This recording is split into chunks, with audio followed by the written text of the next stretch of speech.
हाँ, तो previous lecture हम लोग डिस्कस कर रहे थे बच्चा। प्रीवियस लेक्चर टॉपिक डिस्कस कर रहे थे किस पे? मॉलिक्यूलर स्पीड के बारे में। किसके बारे में डिस्कस कर रहे थे? Molecular speed. तो मॉलिक्यूलर स्पीड कितने टाइप्स के होते हैं? 3 टाइप्स के। Average speed, URMS, average and most probable. सबसे हाई स्पीड किसका होता है? यूआरएमएस का। उसके बाद उससे लो एवरेज, और सबसे लो कौन सा होता है? कौन सा होता है सबसे low? Most probable speed. Next note करना, graph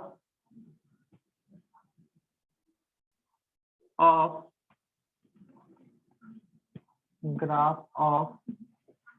fraction of molecule, fraction of molecule, fraction of molecule, graph of fraction of molecule. एक minute, graph of fraction of molecule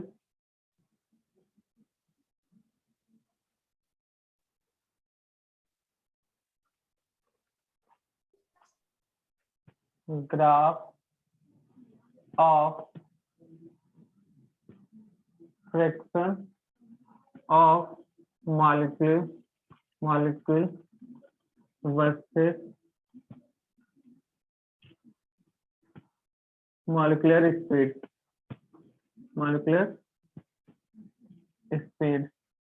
good morning sir.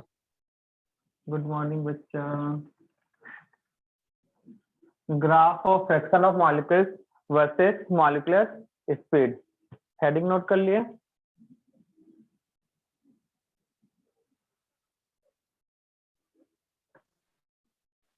Graph of fraction of molecules versus molecular speed.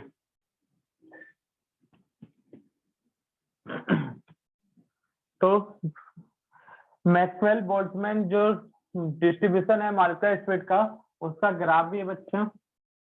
तो उन्होंने कुछ points इस graph के बारे में note करेंगे, कुछ पॉइंट्स। तो एक वाई एक्सिस पे मान लेते हैं, मान लें क्या उन्होंने रखा है? Fraction of molecule, fraction of molecule.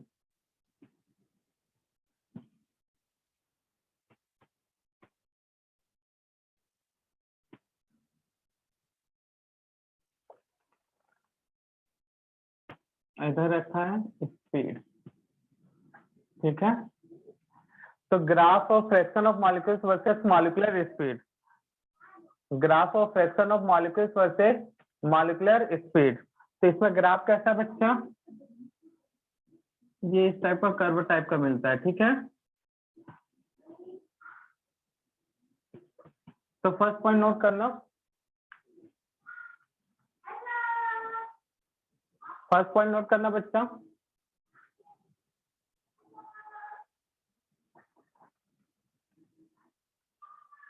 The graph between fraction of molecules, first point है the graph between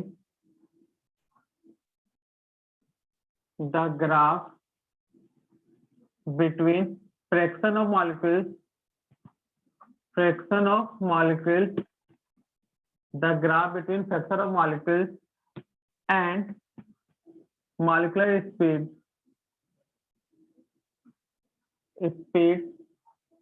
is curve in nature.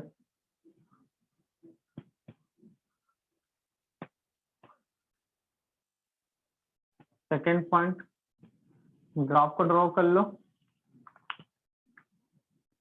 ठीक है ना। ये स्टेटमेंट वाले क्वेश्चन बनते हैं बच्चा, कुछ लॉजिकली क्वेश्चन, ठीक है। याद रखना वो बच्चे जो प्रीवियस लेक्चर अटेंड किया ना कर रहे हो कि इसके अब तक जो टॉपिक पढ़े वो पूरा थ्योरेटिकल है बच्चा, ठीक है। तो थ्योरेटिकल होने के कारण क्या है, सबका अपना अपना इंडिविजुअल कॉन्सेप्ट है। तो पहला लेक्चर ये चैप्टर भी अटेंड नहीं करोगे कियोगे तो भी कोई फर्क नहीं पड़ने वाला। एक आध जगह फॉर्मूला यूज होगा, वो भी P इक्वल टू NRT का ही कॉन्सेप्ट यूज होगा, या ज्यादा डेंसिटी का। तो परेशान होने का जरूरत नहीं है।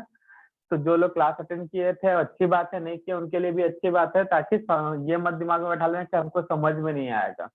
इसमें बस लॉजिकली अप्रोच लगाना और याद रखना है। तो the graph between fraction of molecules and molecular speed is between fraction of molecules and molecular speed is curve in nature. तो ग्राफ कैसा नेचर का होता है? कर्व टाइप का होता है भाई। अब इधर क्या फ्रैक्शन ऑफ मॉलिक्यूल्स है, ग्राफ तो नोट कर लिए होगे सब कोई। अब इधर क्या फ्रैक्शन ऑफ मॉलिक्यूल्स, और इस साइड है बच्चा स्पीड। ठीक है, तो यहाँ पे 3 स्पॉट अगर देखा जाए, ये 3 स्पॉट सबको मैं इंडिकेट कर रहा हूँ। फर्स्ट वाले स्पॉट को बोल रहा हूँ पॉइंट ए। याद रखना ये इंपॉर्टेंट है, ये वाला जो अभी सेकंड पॉइंट नोट कर रहे हैं। सेकंड डॉट को हम बोल रहे हैं पॉइंट बी। ये सब स्टेटमेंट वाले क्वेश्चन बनते हैं ना बच्चा। और एक है point C, point A, point B and point C. ठीक है ना बच्चा। अब पूछता है इसमें से सबसे ज्यादा स्पीड कौन सा होगा, कोई मुझे बता सकता है क्या बच्चा? ये वाले एक्सिस पे स्पीड बढ़ रहा है, मतलब ये अगर 10 किलोमीटर पर घंटा है तो ये 20 और ये 30, तो कौन सा स्पीड ज्यादा है बच्चा?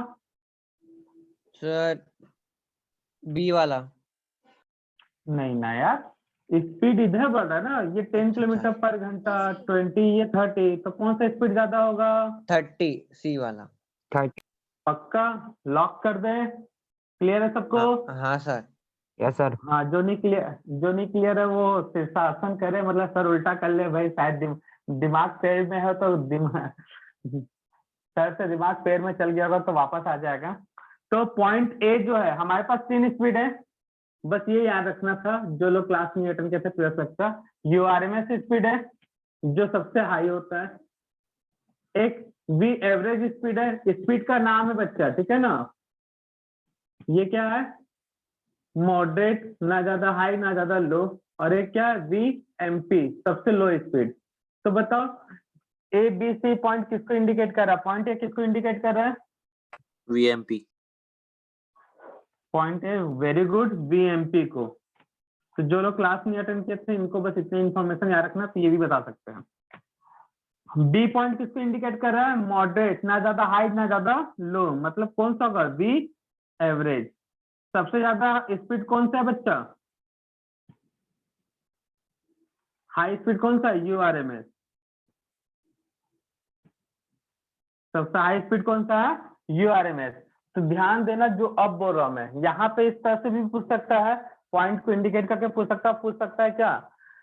when the graph draw between fraction of molecules and molecular speed, when the graph draw between fraction of molecules and molecular speed, repeat कर रहा हूं, when the graph draw between fraction of molecules and molecular speed, URMS speed present at the descending slope बोल रहा हूं, कहाँ present है? Descending, मतलब slope से ऐसे नीचे उतर रहे ना भाई, descending order of slope, and most probable speed, slope पे चढ़ाई कर रहे हो ना तो क्या बोलेंगे इसे? असेंडिंग ऑर्डर ऑफ या ascending slope, present at ascending slope. और मॉडरेट वाला कहाँ पे बच्चा? Top of the curve. Moderate वाला कहाँ है? Top of the curve. तो ये याद रखना, स्टेटमेंट बन सकता है, ठीक है ना। जब graph fraction of molecules versus molecular speed का ग्राफ बनाएंगे तो ये कहाँ पे होगा? Top of the curve.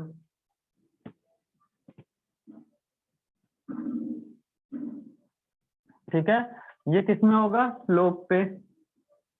ये भी किस में होगा? स्लोप पे। लेकिन कौन से स्लोप पे बच्चा? वीएमपी कौन सा है? स्लोप ऊपर चढ़ रहे मतलब बढ़ रहा है, कौन सा स्लोप बोलेंगे उसे? बोलो बच्चा लोग, कौन सा स्लोप बोलेंगे? असेंडिंग। हाँ, असेंडिंग ऑर्डर ऑफ स्लोप या असेंडिंग बोल सकते हो, ठीक है ना। और एक को क्या बोलेंगे?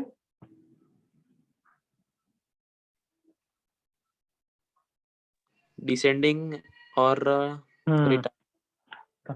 तो ऊपर चढ़ रहे हैं तो इसको क्या बोलेंगे? असेंडिंग स्लोप, और स्लोप से नीचे उतर रहे हैं मतलब घट रहे हैं, तो क्या बोलेंगे? Descending slope. ठीक है, तो ये स्टेटमेंट बन सकता है, ठीक है ना? तो ये याद रखना, जल्दी से छापो तो इसको।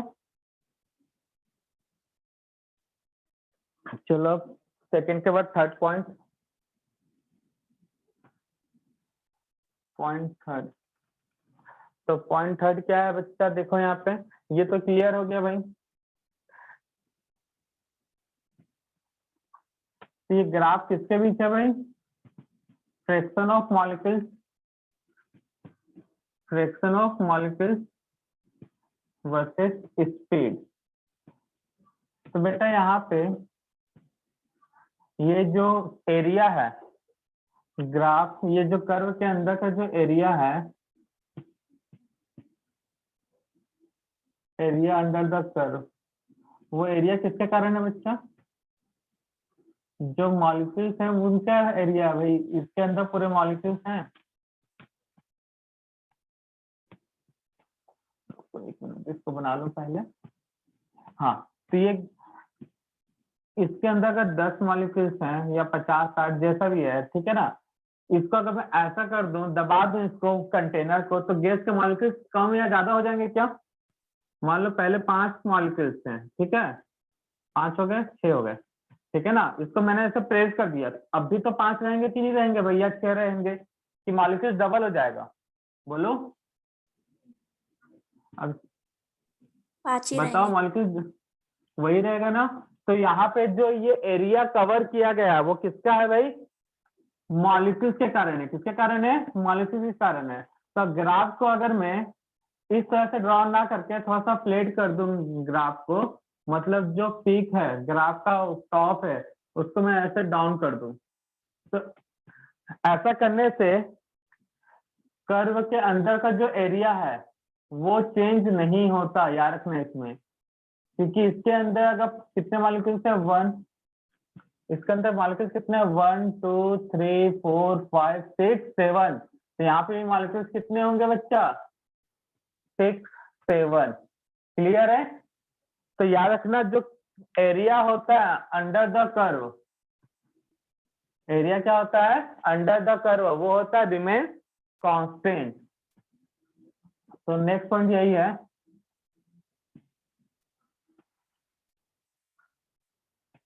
area, the area under the curve, the area under the curve in the graph between fraction of molecules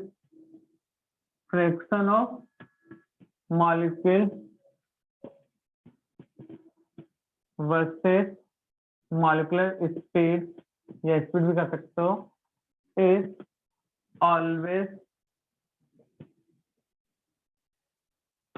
always constant at any temperature. Note करो, the area under the curve in the graph between fraction of molecules versus speed is always constant at any temperature। तो देखो अब क्या होगा भाई, area under the curve constant है, तो क्या होगा? टेम्परेचर बढ़ाने पे जो ग्राफ का जो टॉप है मतलब पीक है ऊपर का, मैक्सिमा बोलते हैं इसको, ये क्या जाएगा? नीचे आ जाएगा। क्या आ जाएगा? नीचे आ जाएगा। क्यों आएगा ये भी दोस्त सुन लो भाई। अब मैं यहाँ पे टेम्परेचर कितना है? 300 केल्विन, मान लो सपोज कितना टेम्परेचर? 300 केल्विन, मैं टेम्परेचर बढ़ा दे रहा हूँ 400 केल्विन, तो ग्राफ क्या हो जाएगा? ये नीचे आ जाएगा भाई। क्यों आएगा? क्योंकि मालूम है आपको हाई टेम्परेचर पे मॉलिक्यूलर स्पीड बढ़ता है कि नहीं बढ़ता है? मॉलिक्यूलर स्पीड बढ़ता है कि नहीं बढ़ता बच्चा? टेम्परेचर हाई करने पे मॉलिक्यूलर स्पीड बढ़ता है कि नहीं बढ़ता? बताओ। बढ़ता है सर। बोला तो ना, गैस है, गैस का कंटेनर, उसके नीचे आग लगा देंगे तो गैस मॉलिक्यूल्स भागने लगेंगे कि नहीं लगेंगे? तो भैया यहाँ पे ये लाइन है 10 किलोमीटर का, ये 20 का, ये 10, 20 और ये 30।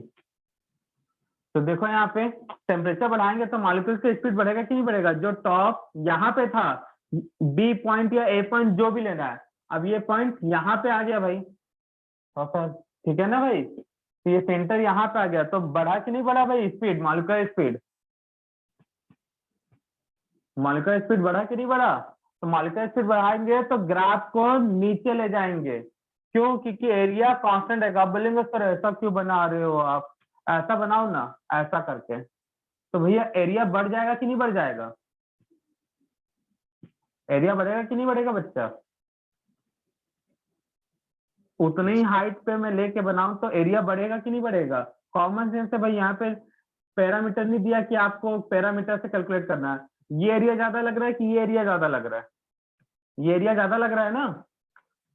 ये था 10 के आसपास, ये 20, ये 30। अगर ऐसे बनाओगे तो एरिया बढ़ गया भाई, जो कि थर्ड पॉइंट को क्या करेगा? इनकरेक्ट कर देगा। तो याद रखना है आपको, हाई टेम्परेचर पे जो कर्व का टॉप है वो क्या होता है? बिकम्स फ्लेटर। फ्लेटर मतलब डाउन टू द अर्थ आ जाएगा। हाई टेम्परेचर पे क्या होगा? डाउन टू द अर्थ आएगा। याद रखना है इस चीज को। क्यों? क्योंकि एरिया कांस्टेंट रहता है। कॉमन सेंस से अगर ये एरिया 10 मीटर स्क्वायर है तो ये जाहिर सी बात है शायद 10 से ज्यादा हो, 40 मीटर स्क्वायर हो सकता है, बट ये 10 मीटर स्क्वायर ही रहेगा क्योंकि ग्राफ को नीचे ला दिया गया है। तो इस बात पे ध्यान देना। And area under the curve क्या होता है? Constant. Area under the curve क्या होता है? कांस्टेंट। तो हाई टेम्परेचर पे क्या होता है? Graph become flatter. तो नोट करो, the area under the at high temperature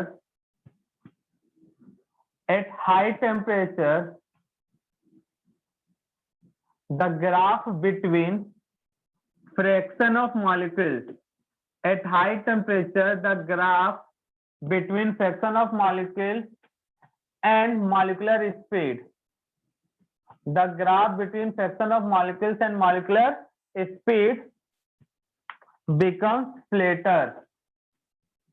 Becomes flatter.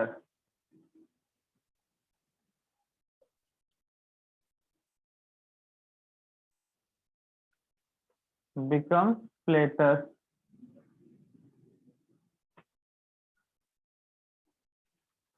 तो इसमें क्वेश्चन कैसे पूछेगा? ये टेम्परेचर T1, T2, T3, बताओ कौन सा टेम्परेचर हाई होगा, कौन सा लो होगा?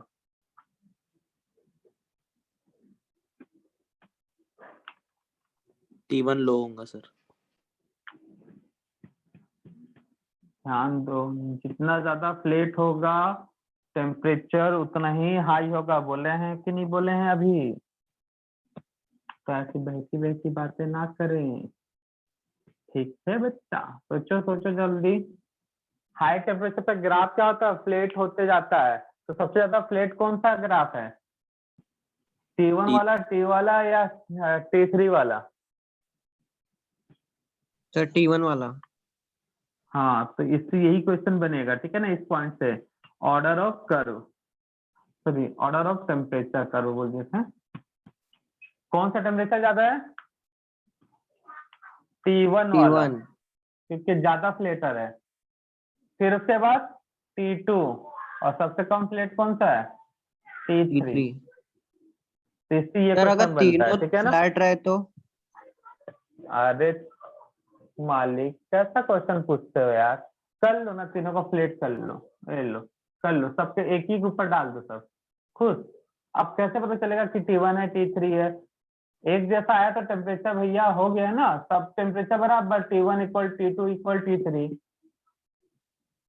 लो सबको फ्लेट कर दो, ले लो, ऐसे ही करोगे ना? तो भैया सबसे ज्यादा फ्लेट कौन सा है? T1, T2, T3। तो यहाँ पे T1 का टेम्परेचर ज्यादा। कॉन्सेप्ट थोड़ी बदल जाएगा भाई। अब बात वही हो गया ना, अगर मैं तुम्हारे तरफ सर मतलब तुम्हारे तरफ सर करके पढ़ा रहा हूँ तो इसका मतलब ये थोड़ी कि आवाज पीछे से घूम के आएगा। क्लियर है? तो जितना ज्यादा फ्लैट होगा टेम्परेचर उतना हाई होगा, याद रखना, क्योंकि मॉलिक्यूलर स्पीड बढ़ता है। तो इससे एक क्वेश्चन और बनता है, जो फोर्थ वाला पॉइंट है ना, पहले ये नोट करो, फोर्थ वाला पॉइंट, फोर्थ वाले पॉइंट से एक क्वेश्चन और बनता है, वेलोसिटी वाला। क्या पूछेगा यहाँ पे? वेलोसिटी का क्वेश्चन।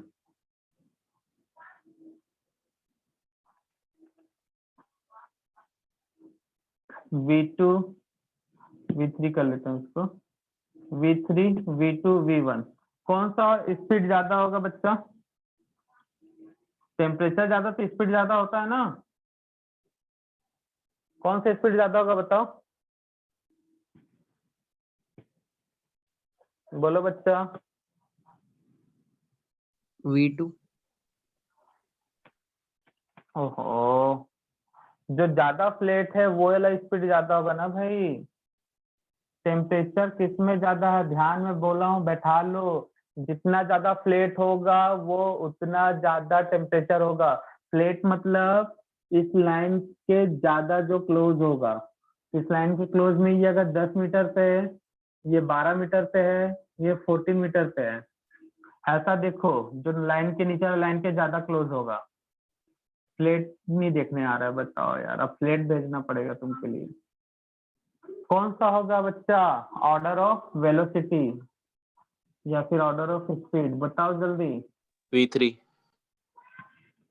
सबसे ज्यादा फ्लैट कौन सा है? ये 10 मीटर, ये 12 मीटर हाइट पे है, और ये 14 मीटर हाइट पे। तो कम हाइट पे कौन है? V3। तो इसका स्पीड ज्यादा होगा, मतलब टेम्परेचर ज्यादा होगा तो स्पीड ज्यादा होगा। कॉमन सेंस वाला है सभी पॉइंट, ठीक है ना, बस याद रखना, उसके बाद कॉमन सेंस से ऑर्डर बनाना है। V2 और V2 के बाद सबसे कम V1, ठीक है। तो ये फिफ्थ पॉइंट, फोर्थ पॉइंट से ही फिफ्थ पॉइंट बना है, उसी से एक और पॉइंट बनेगा, नोट करो जल्दी, मॉलिक्यूलर मास का।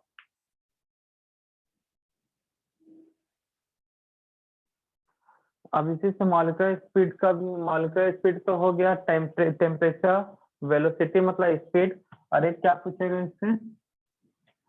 मॉलिक्यूलर मास का ऑर्डर। दो चार लाइन ऐसे खींच देगा भाई। तो पहले फॉर्मूला सबको पता है ना? फॉर्मूला अगर नहीं भी पता है तो कॉमन सेंस है भाई, अगर किसी का वेट ज्यादा है तो उसका स्पीड ज्यादा होगा, या वेट कम होगा तो स्पीड ज्यादा होगा, बोलो। किसी मॉलिक्यूल्स का, गैसेस मॉलिक्यूल्स का वेट बहुत ज्यादा है, मतलब मॉलिक्यूलर मास ज्यादा है, तो इसका स्पीड ज्यादा होगा या कम वाले मॉलिक्यूलर मास का? कम वाले मॉलिक्यूलर मास का स्पीड ज्यादा होगा। कॉमन सेंस वाली बात है, और फॉर्मूले भी सबका वही है। यूआरएमएस का फॉर्मूला क्या है बच्चा? √3RT/m, मतलब मॉलिक्यूलर मास का क्या है? यूआरएमएस जो है इनवर्सली प्रोपोर्शनल है क्या? Root of value of molecular mass. Clear है? वी एवरेज का फॉर्मूला क्या है बच्चा? 8RT/πm। इसका मतलब क्या हुआ? वी एवरेज स्पीड जो है वो भी इनवर्सली प्रोपोर्शनल है मॉलिक्यूलर मास के। वी एम टी क्या होता है? ये 2RT/m। इसका मतलब क्या हुआ? जो वी एम टी है वो भी इनवर्सली प्रोपोर्शनल है मॉलिक्यूलर मास के, ठीक है ना।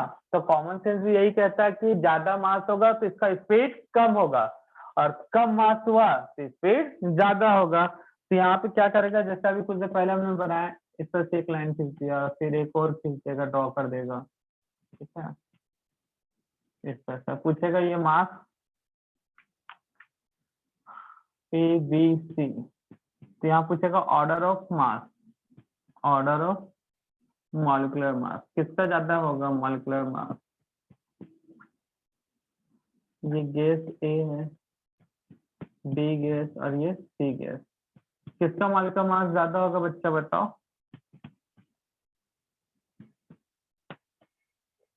पहले वेलोसिटी पता होना चाहिए, किसका वेलोसिटी ज्यादा होगा बताओ? ए का, बी का, सी का, किसका वेलोसिटी ज्यादा होगा? अभी कुछ देर पहले देखे हैं। ए का सबसे ज्यादा पहले टेम्परेचर, हाँ, ए का वेलोसिटी ज्यादा होगा, मतलब ए पे टेम्परेचर ज्यादा है टेम्परेचर ज्यादा तो वेलोसिटी ज्यादा है और मॉलिक्यूलर मास क्या होगा, कम। उसके बाद किसका मॉलिक्यूलर मास ज्यादा होगा, बी का बी का, और सबसे कम सी। सी का। ये सी वाला है, ठीक है ना। और थोड़ा सा ओवरले 4 होगा, दिख रहा होगा, ये सी का है, ठीक है। एक का ही बना देता हूँ।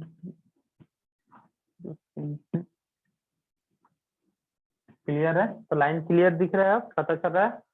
तो ये मॉलिक्यूलर मास का ऑर्डर, तो 3 क्वेश्चन बनते हैं भाई। कौन कौन से, टेम्परेचर का ऑर्डर पूछ सकता है इससे, मतलब ऑर्डर वाले में वेलोसिटी या स्पीड का ऑर्डर पूछ सकता है।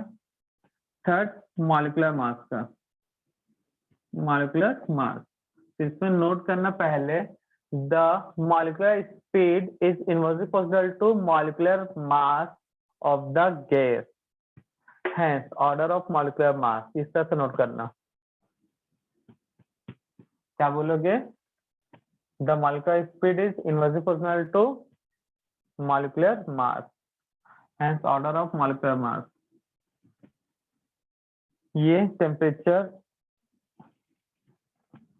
तो जितना ज्यादा फ्लैट हुआ ग्राफ, टेम्परेचर ज्यादा है उतना ज्यादा फ्लैट हुआ, स्पीड ज्यादा है जितना ज्यादा फ्लैट हुआ, मास उतना कम।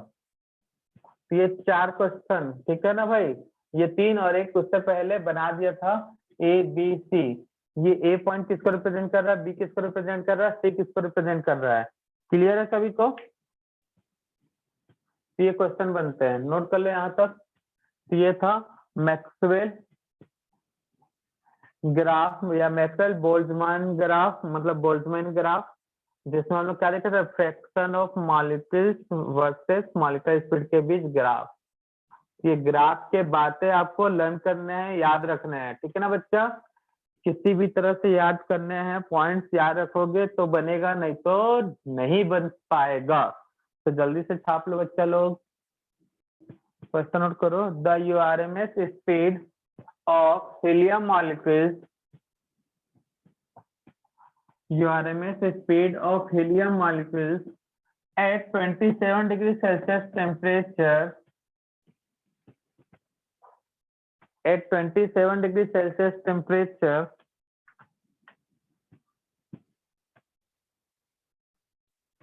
is x,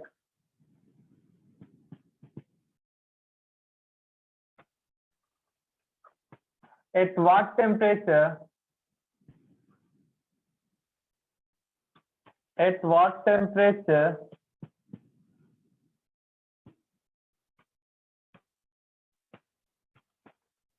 average speed of helium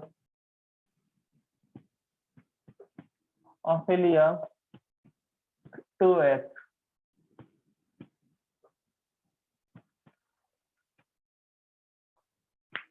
average speed of helium 2x।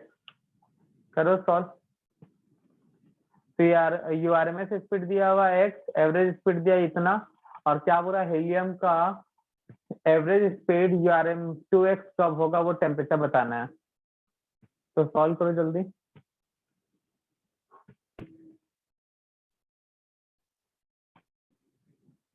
बस एक ही सेजल नहीं सॉल्व किया है। तो भैया सीधा सा रेशियो निकालना है। क्या निकालना है, रेशियो। क्या है इसका वैल्यू, 3RT/m, और यहाँ पे क्या है, एवरेज में 8RT/, एवरेज ही बोले थे ना, पाई m, यही होगा। तो भैया R/m तो दोनों से कैंसिल हो जाएगा, R/m दोनों से क्या हो जाएगा, कैंसिल। यहाँ सोचा है क्या, 3, टेम्परेचर कितना हो जाएगा 300 केल्विन, और नीचे क्या बचेगा 8/पाई इंटू अननोन टेम्परेचर। यूआरएमएस स्पीड कितना x, और ये कितना है 2x, x कैंसिल हो गया, 1/2 आया, ठीक है। इसको इधर भेज दे, स्क्वायर हो जाएगा, ये इधर से 3 इंटू 300, पाई का ऊपर चल जाएगा भाई 8 इंटू टी, तो t इक्वल टू कितना हो जाएगा 3 इंटू 300 इंटू 3.14 ले लो, 8 का 8, और ये क्या होगा 4 ऊपर 2 हो जाएगा, तो ये कितना बचेगा बच्चा 1.5, मल्टीप्लाई कर लो,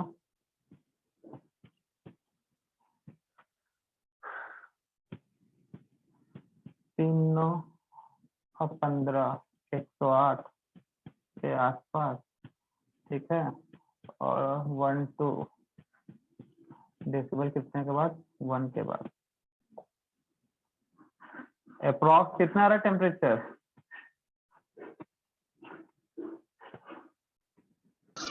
यही आएगा सर अप्रॉक्स, मेरा देख लो 14-13 कैसे कैलकुलेशन देखो भाई। यूआरएमएस का कितना है, एवरेज का है 2x, दोनों का कर लिए ratio 3 RT upon m, average का फॉर्मूला क्या है 8 RT अपॉन पाई m, तो 3 का 3 R बाई m, तो दोनों में कॉमन है, हीलियम है तो हटा दिया हमने। टी टेम्परेचर 300, टी निकालना है, तो इस रूट को इधर भेजा तो स्क्वायर हुआ, अब स्क्वायर हुआ तो ये 1/4 हो गया, ठीक है ना भाई, मैं डायरेक्टली इधर 4 भेज दिया, टी को इधर ले गया, ये इधर गया, 3 इंटू 300 इंटू 3.14 डिवाइडेड बाई 8, तो 2 टाइम्स में गया ये 1.5, C3 9 हो गया, 9 और 15 का केवल 9 बार कितना, 1 मिनट 9 है ना यार, 15 135 आता है ना, 135, ठीक है, 135 00 1 डेसिमल, ये आएगा 1350 के आसपास, ये आएगा, तो लास्ट में कैलकुलेशन मिस्टेक था, ये आया। नहीं सर, मतलब ज्यादा ही डिबेट कर रहा है। हाँ तो सॉल्व करके देखो ना, सामने है ना सब चीज, एग्जिट वैल्यू भी देख लेते हैं कितना आएगा, उतना थोड़ी होगा।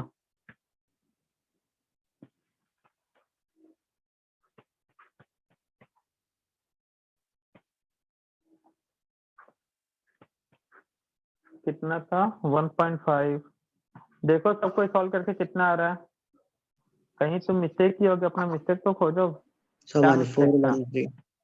हाँ सर वही है। 1413 आ रहा। हाँ 1413, मैंने अप्रॉक्स बोला क्योंकि उसको 0.14 को नेग्लेक्ट कर दिया था, अप्रॉक्स कितना आ रहा है 1413, 1.300 1413,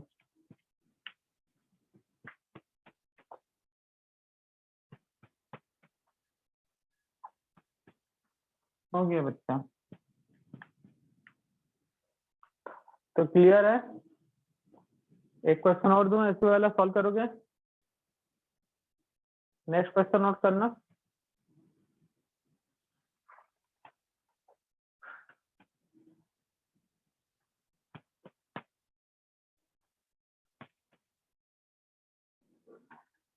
At T temperature, T नहीं, at 27 degrees Celsius temperature, at 27 degrees Celsius temperature, 27 degrees Celsius temperature, URMS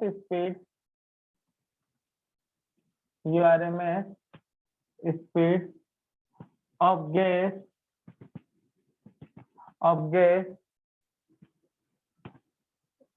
equal to V. At what temperature URMS speed becomes double?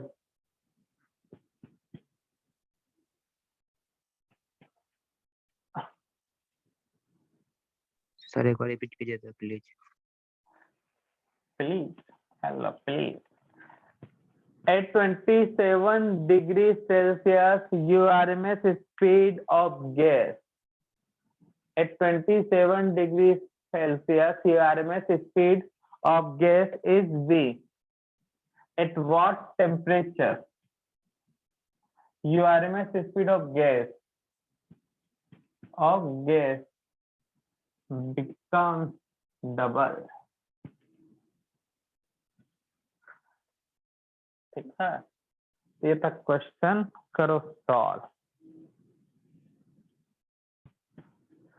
हाँ, तो URMS divided by URMS 3RT upon M 3RT upon M। तो M R 3 cancer. एक temperature कितना बच्चा 300, दूसरा temperature नहीं मालूम, ये V है, अगला क्या है 2V। V कैंसल, इसको इधर भेजिए तो 2 का स्क्वायर तो 1/4 300 अपॉन T, तो T equal to what 300 into 4 मतलब 1200 केल्विन। तो क्लियर इस टाइप का क्वेश्चन? क्लियर है बच्चा लोग? Yes sir. ठीक है, बाकी नेक्स्ट लेक्चर में देखेंगे हम लोग।